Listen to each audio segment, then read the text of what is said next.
Located on the eastern side of Russian River Valley in a warm section, Lagomarsino Vineyards takes advantage of that by making great textured wines. It's been part of the St. Francis family since the mid-90s.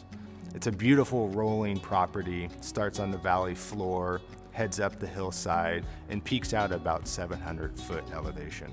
Lagomarsino Vineyard is spectacular. It's fun. Starting at the bottom, looking up onto the hillside, you can't even see the entire vineyard from one spot. It's really a vineyard within a vineyard within a vineyard. We have Chardonnay down on the valley floor. This is next to the river, heavy fog, cooler climate, really to retain that nice bright acidity that we find in our Chardonnay and those fruit characters that we like to see as well. Heading up the hill, more on the bench land, is Sauvignon Blanc that we planted to capture the temperature, the weather, the climate that Sauvignon Blanc loves so much. And then as we ascend up the hillside, we have Cabernet Sauvignon. I like to say that Cabernet Sauvignon from Lagomarsino is the heart and soul of our Sonoma County Cab program. The reason why it's such an amazing property for Cabernet is that its rolling hills produce different soil profiles where we go from red clay to more loamy looking clay soils.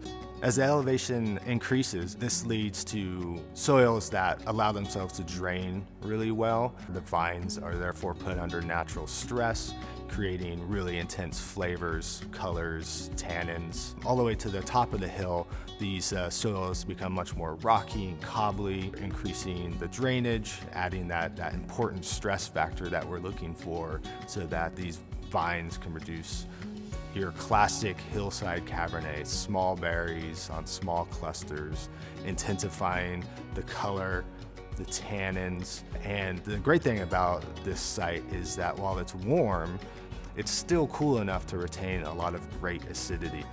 As I'm picking Cabernet Sauvignon throughout Sonoma County, the great thing about Lagomarsino is that it gets great hang time. It's one of the last vineyards that we bring in, and all this time out there gives us increased flavors, increased textural components, everything that one would look for in crafting a signature Cabernet Sauvignon.